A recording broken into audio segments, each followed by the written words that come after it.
Shri Radha Govinda Dev Ki Jai. Hi again, we're back with more story time.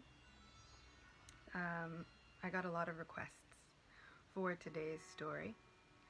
It's a little bit longer, so it will be broken up into a series of videos instead of just one. So you'll hear the first part today, but you'll have to tune in tomorrow to get the second part. Once again, we're going to be reading from my book, Prema Mala. I'll include links again. If you don't have it, please get it. And if you have it, feel free to read along. We are going to be reading from a section which I think really speaks to how we're all feeling a little bit right now. This section is about a girl, and she'd rather be inside than out in public. She'd rather social distance, but she doesn't have that option this day. So this is about what happens to her on what looks like a normal day, but turns out to be something much more extraordinary. So this piece is called Loved Straight. A hurried passer-by bumped her shoulder, and Kubja held her breath as her precious oils and bowls of sandalwood paste danced precariously closer toward the edges of her golden tray. She tilted her hand left and right, balancing and steadying herself, having become nearly an expert at these kinds of close saves. It did not stop the fear that crept up into her throat and stopped her heart every time they happened, though. As the older man continued on his way with nothing more than an annoyed grunt in her direction, Kubja could finally breathe again. She clutched the tray now with both hands and continued along the main road toward the palace. She understood the importance of her journey, even if it seemed as though no one else did. Everywhere she looked, she was met with glances and shouts of disapproval. It was the biggest festival day that Mathura had ever seen. At any other time, Kubja would have taken side roads simply to avoid the crowds. But today, she had to reach the king's palace quickly, and the main road was the fastest route. Kubja the hunchback was an easy target for boys who wanted to cause trouble, or merchants who wanted to take out their anger at their lack of sales on someone who was otherwise unable to defend themselves. Kubja had learned that the easiest way to avoid trouble was to become as invisible as possible. She was known only by her deformity.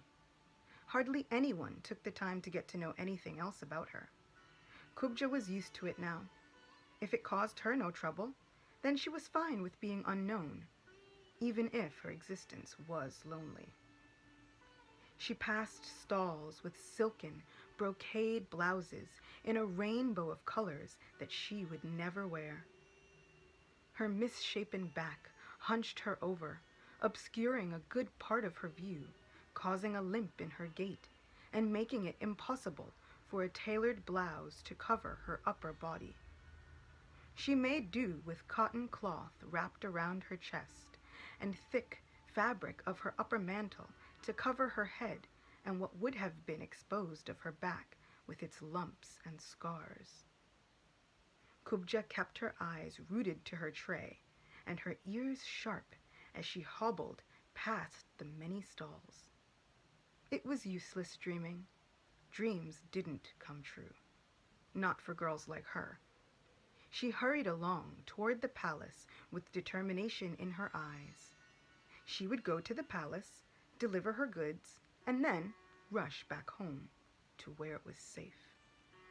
That day, with the choice to take the main road instead of hiding away, Kubja had no idea that her life would be forever changed.